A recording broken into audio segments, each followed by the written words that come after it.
네, 오늘 말씀의 제목은 보수와 진보입니다. 대한민국은 현재 탄핵을 비롯한 환율 문제, 주가, 폭락 등 여러 가지 문제로 혼란 가운데 있기는 합니다. 그럼에도 하나님의 은혜로 우리는 새로운 해를 맞이했고 또한 새로운 날을 맞이하며 새로운 시간을 살아가고 있습니다. 개인적으로 2024년 12월 3일에 일어난 계엄은 큰 충격이었습니다. 교과서나 역사책에서 보았던 것을 다른 나라의 상황에서 들었던 것을 우리나라에서 특히 크리스마스를 앞두고 들떠있는 상황에서 선포되는 것을 보고는 잠을 이루지 못했습니다. 11시 23분 비상계엄 포고령 1호가 23시부로 공포되었다고 뉴스에 올라오고 군인들이 국회로 진입했다는 소식이 전해지면서 생각이 많아졌습니다. 다행히도 계엄은 3일 밤 10시 28분에 공포되었지만 4일 1시 1분에 국회 비상계엄 해제 요구 결의안이 가결되므로 일단락되었습니다. 2시간 정도였을까요? 이제 끝났구나 했지만 아직 대통령의 수용이 이루어지지 않았다는 뉴스가 또 올라왔습니다. 한참 후인 4일 4시 27분에 국무회의가 열렸고 계엄 해제를 수용했다고 하는데 이 회의에 대통령은 불참했다고 합니다. 국민의 입장에서 그날은 그냥 밤을 샜습니다. 이후에 여러 일들이 있었고 개인적으로는 다른 사람들은 이 사태에 대해서 어떻게 생각할까 궁금했습니다. 그래서 여기에 대해서 다른 사람들에게 의견을 묻고 이야기를 들었는데 생각보다 사람들의 견해가 다양했습니다. 그리고 더 놀라운 것은 같은 사건을 전혀 다르게 기억하고 있었다는 것입니다. 같은 뉴스를 보았는데 이렇게 다를 수가 있을까 생각이 들었습니다. 그러한 가운데 교계에서 과격하게 앞장서는 몇몇 분들 때문에 교회의 입장이 극으로 비춰지기 시작했고 사람들은 이내 이런 질문을 하더군요. 교회는 보수입니까? 진보입니까? 또 교회 내에서도 자신들의 입장은 무엇이 되어야 하는지를 묻는 분들도 계셨습니다. 그러나 묻는 사람들은 답을 정해놓은 듯 보입니다. 교회는 보수의 입장이어야 한다. 저도 그리스도인이고 그러니 저도 그냥 보수주의자로 낙인 찍힌 듯이 보입니다. 기독교를 극우라고 하는데 극우는 그 의미가 오른쪽 끝에 치우쳐 있는 집단이라는 말입니다. 그런데 이것을 이렇게 비아냥 거리거든요. 극우 하니까 극도로 우매한 집단이라고 그럽니다. 어찌되었든 지금 대한민국은 보수와 진보의 극한 대립이 있는 듯이 보입니다. 그리고 서로가 설득이 안 될 것 같습니다. 그리고 더 심각한 것은 이전에는 중립의 입장에 있는 사람들에 대해서 크게 이야기하지 않았지만 지금은 중립의 입장에서 이야기하면 더 크게 비난받는 현상이 일어나고 있어 참 불편한 상황입니다. 보수든 진보든 자신의 입장을 분명히 하지 않으면 안 되는 것처럼 보이고 있습니다. 기독교가 극우라고 오해되고 있다고 했습니다. 실제로 그런가 확인해 보니 흥미롭게도 그리스도인들이라고 하는 분들 가운데 극보수에서 극진보까지 다양하게 분포하고 있었습니다. 그러니 우선은 모든 그리스도인들이 모든 교회가 극우라고 생각하지 않았으면 좋겠습니다. 그러면서도 이번 기회에 교회는 어떤 입장을 갖는 것이 좋을지 어떤 입장에 있는 것이 더 나은지 확인해 보는 것도 좋을 것 같아서 이번 설교를 준비했습니다. 이 논의를 위해서 첫 번째로 해야 할 것은 기준을 어디에 두는가입니다. 일반적으로 대한민국 국민은 대한민국의 헌법이 그리고 그것을 따르는 법률 등이 그 기준이 됩니다. 그러나 종교인들은 그들의 신앙이 기준이 됩니다. 여기에 충돌이 있을 수 있겠으나 다행히도 우리나라는 민주주의이기 때문에 그러한 충돌은 없습니다. 그리스도인들 가운데 특히 우리가 속한 교단, 우리가 속한 단체의 기준은 성경입니다.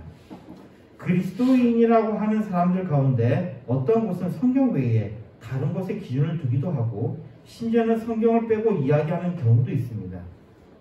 그렇지만 우리 그리스도인들은 예수 그리스도를 믿고 따르는 자들이며 우리의 구원자 예수 그리스도는 기록된 말씀을 중요하게 말씀하셨습니다. 또한 우리가 성경을 기준으로 하지 않으면 어떻게 예수님을 만날 수 있을까요? 그러니 그리스도인이라면 우리는 말씀을 따르는 것이 당연하며 성경이 우리의 기준이 되어야 합니다. 로마서 1장 17절에 복음에는 하나님의 의가 나타나서 믿음으로 믿음에 이르게 하나니 기록된 바 오직 의는 믿음으로 말미암아 살리라 함과 같으니라 라고 말씀합니다. 우리가 그리스도를 믿는 믿음으로 구원받는다는 것은 바로 기록된 말씀을 통해서 우리에게 전해지는 것이며 우리는 그 말씀에 의지해서 또한 예수 그리스도를 만나며 그분을 배우며 그분을 닮기 위해 분투하는 것입니다.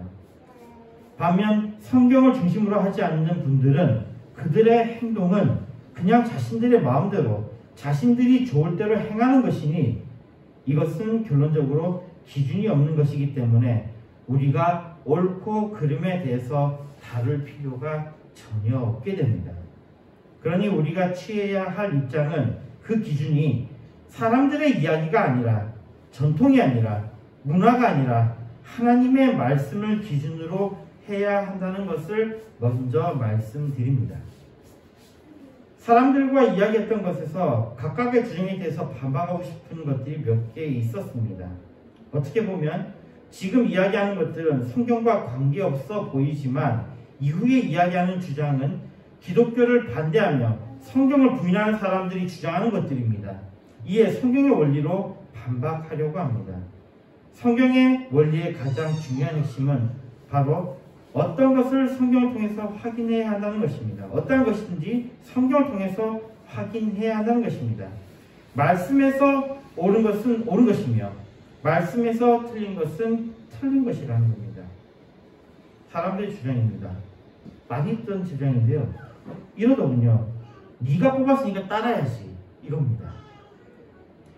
한 번 일임하면 일임한 사람이 무슨 짓을 하든 따라야 한다는 주장입니다. 요한복음 15장 14절에 이렇게 말씀합니다. 너희가 나의 명하는 대로 행하면 곧 나의 친구라. 우리는 주님의 명하는 대로 행하는 자들이며 주님은 우리를 친구라고 하셨습니다. 친구는 자신의 의지대로 행할 수 있는 사람들입니다. 우리는 노예가 아니라는 것입니다. 그런데 투표 같은 것을 통해서 한 번 일임함으로 우리가 노예처럼 따라야 한다는 주장은 정면으로 성경에 반하는 것입니다. 그러니 심지어 그리스도인들이라고 주장하는 사람들이 저런 주장을 한다면 그는 적어도 그리스도인은 아닙니다. 그리스도인들은 서로가 평등합니다. 한 분 하나님만이 우리의 주가 되시며 사람 위에 사람 없고 사람 밑에 사람 없습니다. 우리는 자유인입니다. 자유인은 자신의 의지로 행동할 수 있는 자들입니다. 그러한 가운데 우리는 어떤 일을 할 때에 효과적으로 하기 위해서 대리인을 뽑습니다. 다시 이야기하지만 우리는 대리인을 뽑습니다. 즉, 내 뜻을 대신할 자를 뽑는 것입니다. 이것이 확대된 것이 민주주의입니다. 우리는 대의민주주의입니다. 내가 뽑았을 때 그 사람이 내 의지를 대변하기 때문에 뽑는 것입니다. 반대로 그 사람이 내 의지에 반할 때 그를 따를 것이 아니라 그를 끌어내리는 것이 맞습니다. 뒤집어서 이야기하면 대리인이 자신의 뜻으로 뭔가 하려고 한다면 자신에게 권하는 권력을 부여한 사람들을 먼저 설득해야 합니다. 그리고 설득하지 못한다면 하지 말아야 합니다. 이것은 보수이든 진보이든 모두에게 적용됩니다. 다음 질문 봅시다. 국민을 분열시키고 갈라치켜서는 안 된다. 이 주장은 기독교와 정말로 배치되는 주장입니다. 기독교는 하나가 되어야 한다고 주장하는 사람은 그리스도인이 아니라 독재자나 전체주의자입니다. 성경은 오히려 우리의 다양성을 중시합니다. 한 예를 봅시다. 로마서 12장 4절에서 5절입니다.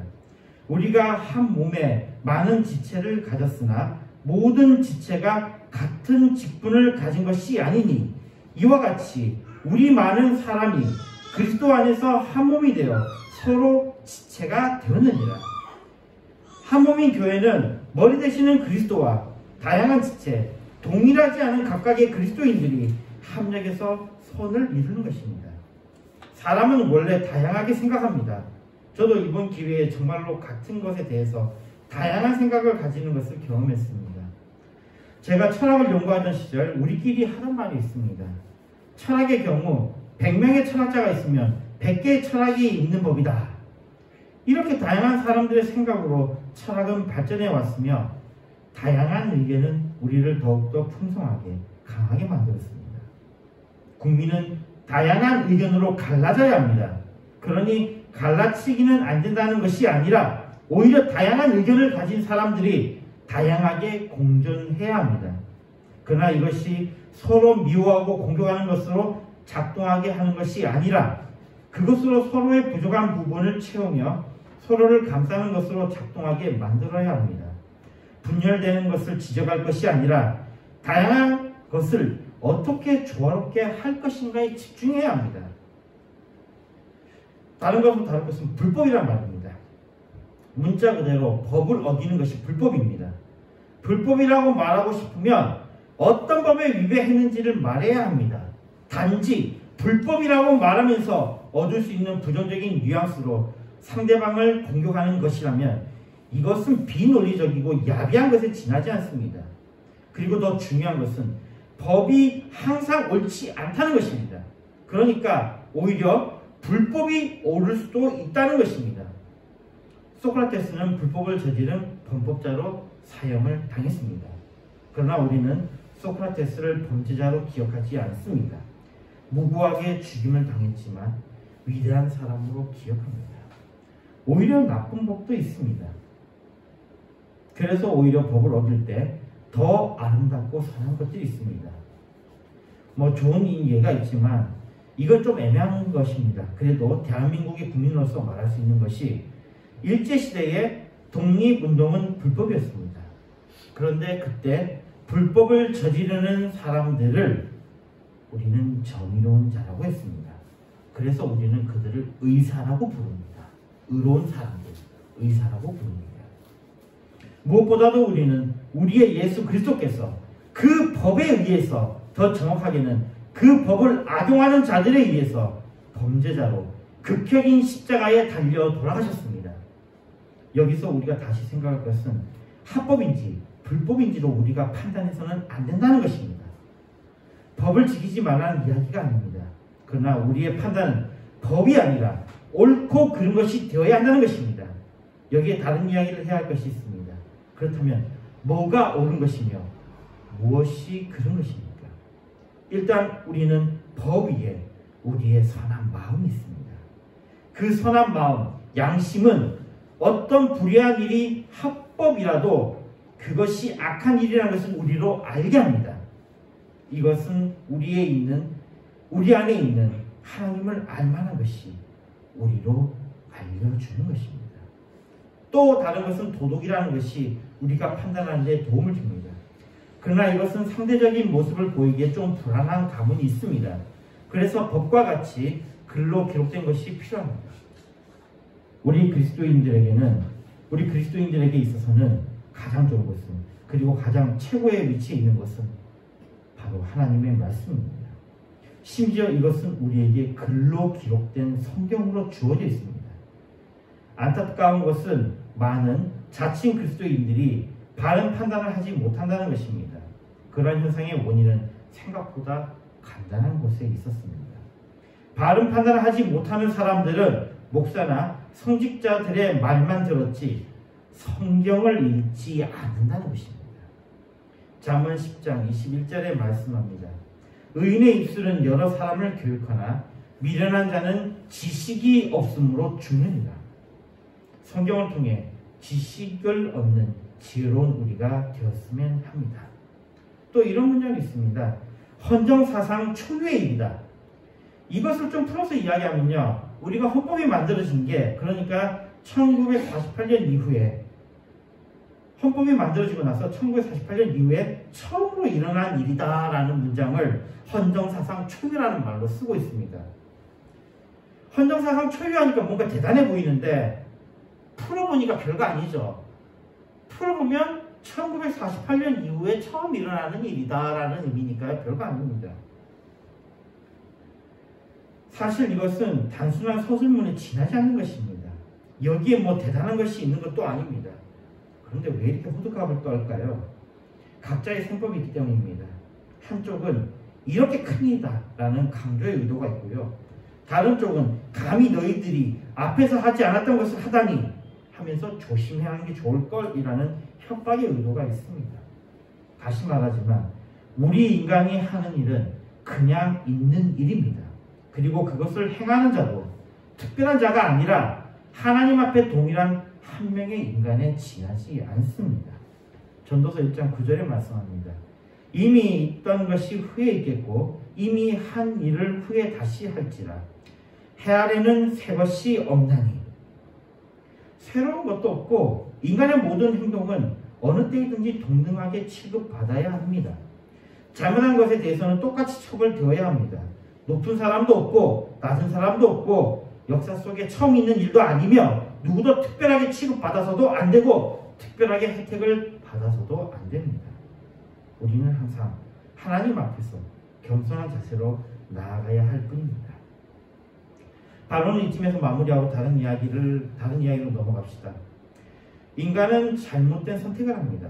고대 로마에 세네카가 언급했다고 하기도 하고요. 아니면 그냥 이미 사람들 사이에 떠돌던 말이라고 하는 다음과 같은 라틴어 문장이 있습니다. Errare humanum est. 이거는 실수는 인간적이다라고 보통 번역하던데 그냥 제가 알고 있는 라틴 직대로 하면 errare. 이거는 실수를 범하는 것. humanum. humanum은 보통 소유격으로 쓰니까요. 이격으로 쓰이니까 인간의 것이라고 보면 되겠네요. 그러면 실수하는 것은 인간의 것이다 라는 의미로 볼 수 있겠습니다. 그러나 인간은 더 나아가 그 잘못된 선택을 되돌림으로 더 위대한 존재가 됩니다. 현재 세계를 이끄는 사람들 가운데 유대인들이 많다는 이야기를 들었습니다. 그들은 참 멋진 역사를 가지고 있더군요. 이렇게 이야기하니까 유대인들은 자랑스러운 위대한 역사를 가지고 있을 것이라고 생각하시겠죠? 아닙니다. 이스라엘의 역사, 구약 성경 등은 유대인들에게 아름다운 자랑스러운 역사가 아닙니다. 그 역사는 그들의 죄를 고발하는 역사이며 그들의 잘못으로 인해서 징벌당하는 혹독한 역사이고 그들이 자신들의 부끄러움을 드러내고 회개하는 어떻게 보면 시옥 속에 있는 역사이지만 오히려 그 회개로 회복되는 역사였습니다. 그들이 세계에 우뚝 솟은 것은 그들이 반성하며 기억하며 회개했기 때문입니다. 아까 봤던 라틴어 문구의 다른 버전에는 긴 문장은 이렇게 적혀 있습니다. Errare humanum est, sed in errare perseverare diabolicum. 중요한 것입니다. 실수하는 것은 인간의 것입니다.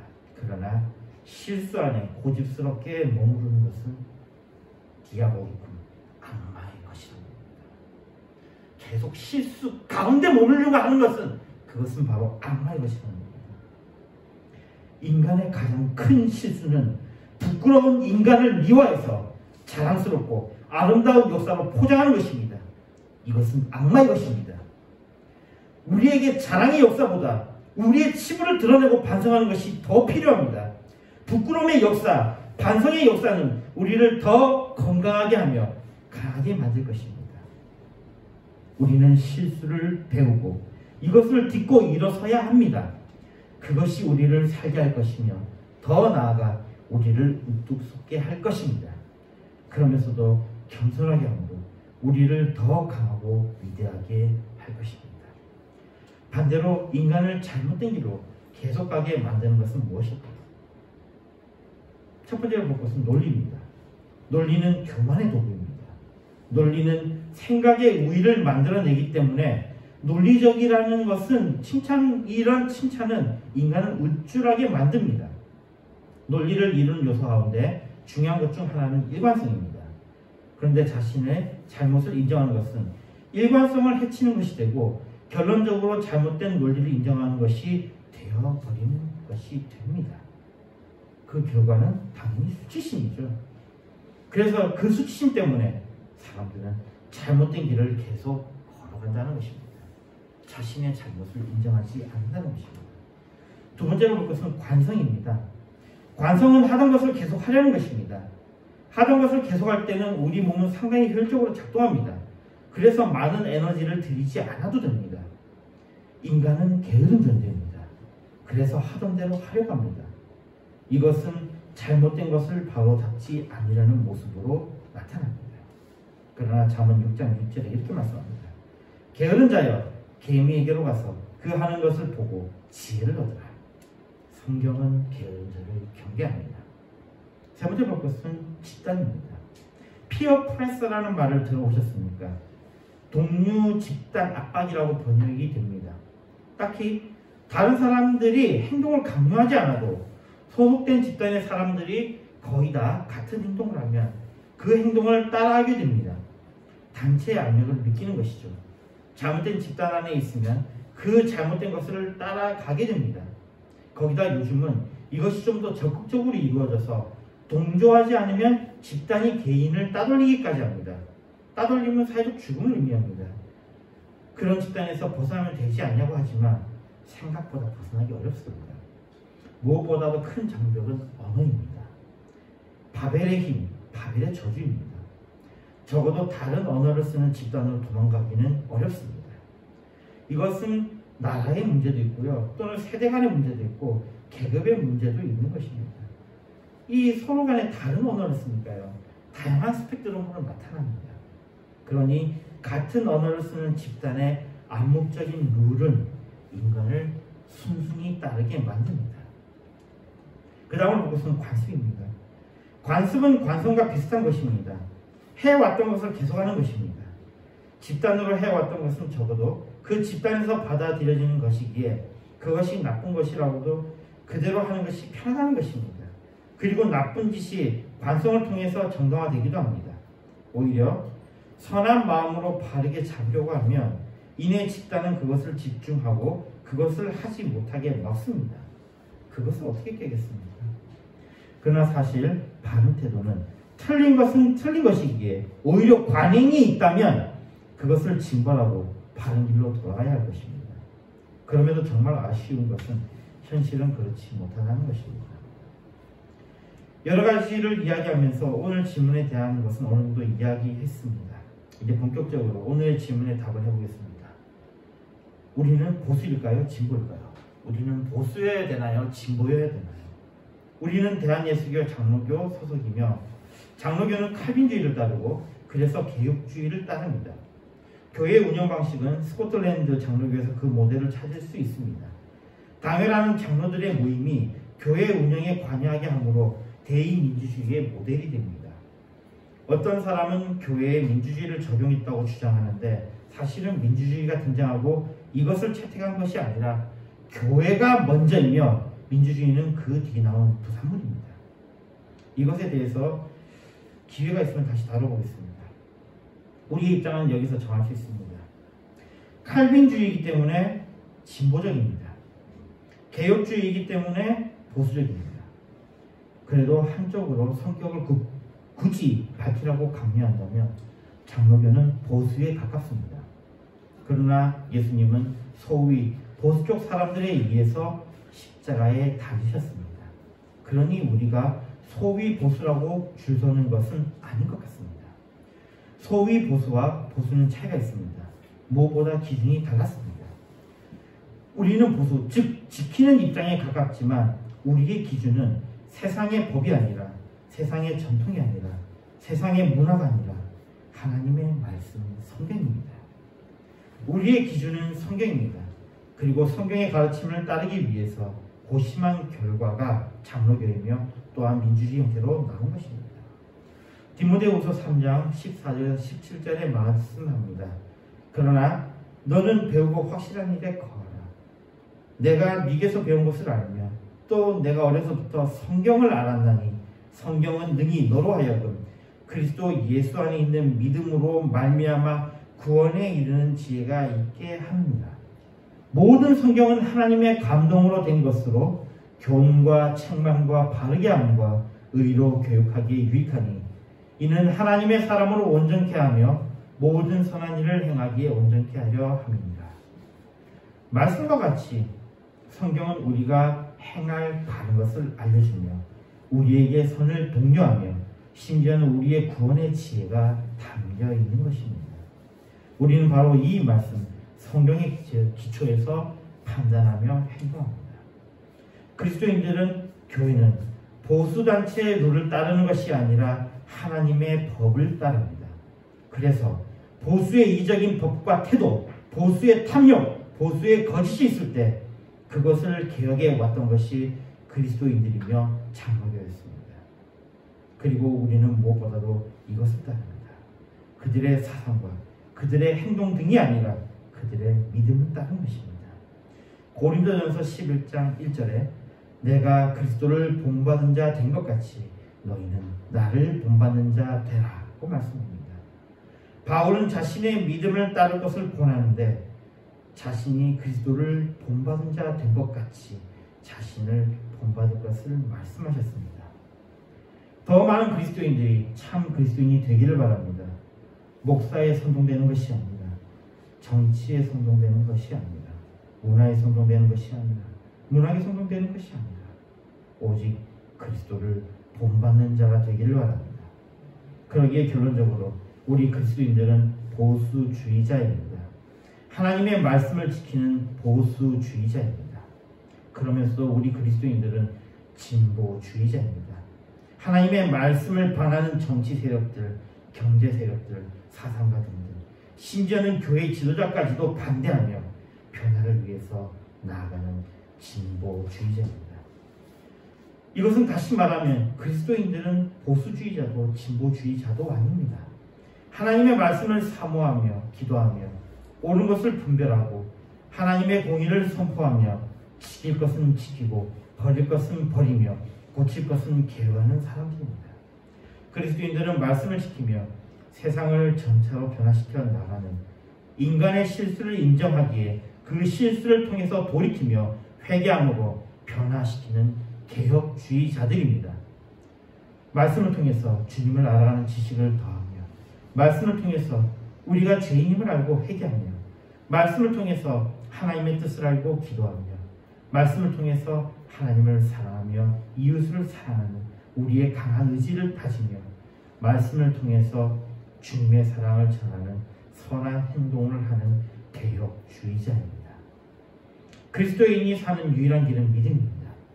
그리스도인은 오직 말씀을 기준으로 해야 합니다. 그리스도인은 악을 지지해서는 안 됩니다. 그리스도인은 선을 권해야 합니다. 이것은 보수든 진보든 모든 것을 떠납니다. 우리의 기준은 오직 하나님의 말씀이며 하나님의 말씀을 기록한 성경이 되어야 합니다. 우리는 이것을 통해서 판단해야 하며, 이것이 악이라고 하는 것은 단호히 떠나야 하며, 이것이 선이라고 하는 것은 우리가 행하도록 노력해야 할 것입니다. 우리에게는 능력이 없지만 주님은 능히 모든 것을 하실 수 있습니다. 주님의 말씀을 사모하고 주님의 도우심을 바라며 기도하며 행동하는 주님의 복을 받는 귀한 그리스도인이 되기를 바랍니다. 하박국 2장 4절에 말씀합니다. 보라, 그 마음은 교만하며 그의 속에서 정직하지 못하느니라. 그러나 의인은 그 믿음으로 말미암아 살리라. 기도하겠습니다. 하나님 아버지 감사합니다. 이 시대에 정말 하나님께서 기뻐하시는 그리스도인이 되게 인도하여 주시옵소서. 예수님으로 기도했습니다. 아멘. 찬송가 270장 부르면서 준비하신 분 마시겠습니다. 찬송가 270장입니다.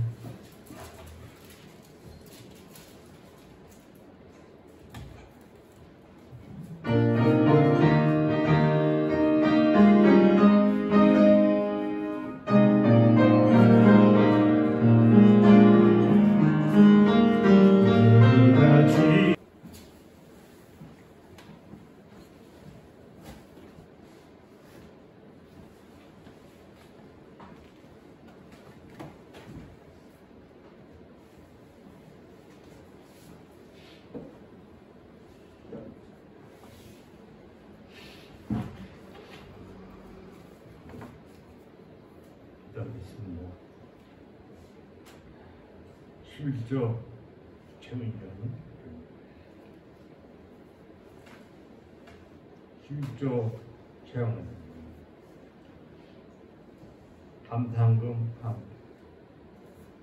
최은영 사님 감상 하인 상은이 감상 최영은 좋으신 하나님을 또 저들에게 복되고 귀한 날을 주시고 하나님 앞에 나와서 예배드릴 수 있도록 은혜를 주심을 감사합니다. 오늘 이 시간 빈손으로 올지 아니요 귀한 예물을 드렸습니다. 11도로 감사를 수의정금을 아버지 하나님 두지 손길에 우리는 축복해 주시고 영육간에 강건케 하시고 풍성케 하십니다. 아버지 하나님 늘 삶이 아버지 하나님의 뜻 안에서 살아드리는 귀한 믿음의 사람들이 되도록 축복해 주옵소서. 이 예물이 쓰여있는 곳에 하나님의 나라가 확장되게 하시고 이 귀한 예물을 통해서 참되고 형통되는 정말 복음의 귀한 역사가 일어나도록 은혜를 입혀 주옵소서. 감사를 드렸고 예수님의 이름으로 기도드리옵나이다. 아멘.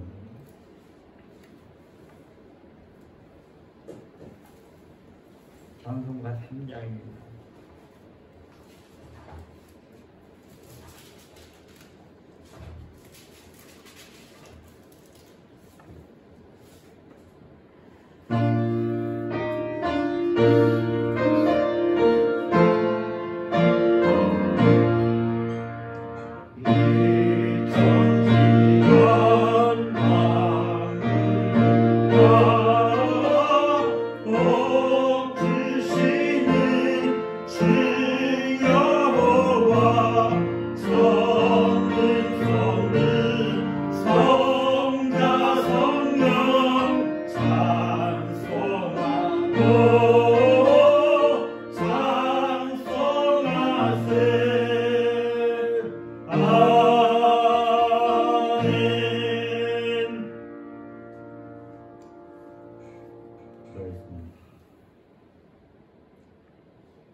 우리 주 예수 그리스도의 은혜와